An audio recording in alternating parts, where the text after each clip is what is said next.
अरमान हमेशा से कदीम खंडरात की तलाश में था।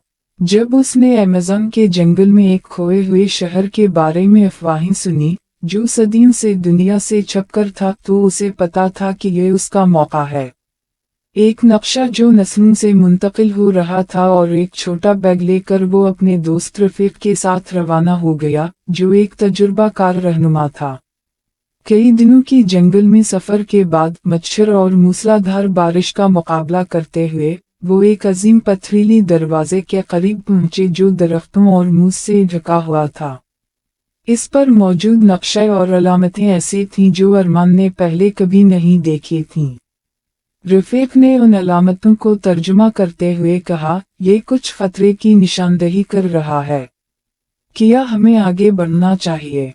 अरमान ने पूछा। हमें मुहतात रहना चाहिए, रफीक ने जवाब दिया।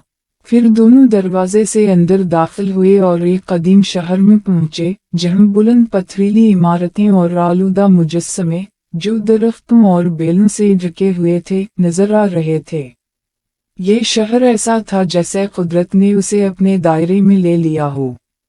जैसे ही वो शहर में आगे बढ़ने लगे, अरमान ने एक दीवार पर कदीम अलामतें देखी, जो एक इंतबाह दे रही थीं। ये लिखा है, वक्त के मुहाफिजों से बचो। रफीक ने तर्जुमा किया। उन्हीं लफ्जों के साथ एक गहरी आवाज सुनाई दी और जमीन हिलने लगी। अचानक एक बड़ी पथरीली सलीब नीचे की तरफ सरकने लगी, जिसके नीचे एक तारीक सीढ़ी थी। अरमान ने इसे देखा और बेसाख्ता नीचे उतरने लगा, हालांकि रफीक ने उसे रोका। नीचे पहुंचकर दोनों एक वसी कमरे में दाखिल हुए, जो नीले करसटल्स की रोशनी से रोशन था। कमरे के बीच में एक पथरीला पत्थर था, जिस पर एक सुनहरी शय रखी हुई थी, एक गोल डिस्क जो पुरानी इबारतों से ढकी हुई थी। जैसे ही अरमान ने इस डिस्क को छुआ, पूरा कमरा लरजने लगा।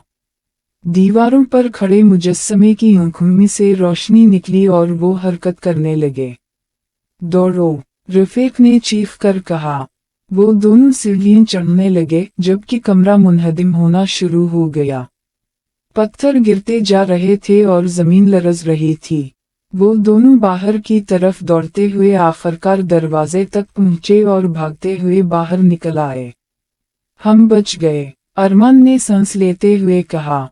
रफीक ने घबरा कर कहा, शहर के मलबे में कुछ और छुपा हुआ था।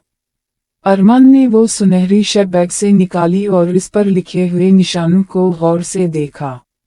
वो धुंधले से चमक रहे थे। अब हम क्या करेंगे? रफीक ने सवाल किया। अब हम ये जानने की कोशिश करेंगे कि ये क्या है, अरमान ने जवाब दिया। अगर आपको ये कहानी पसंद आई है तो वीडियो को लाइक करें, सब्सक्राइब करें और बेल आइकन दबाएं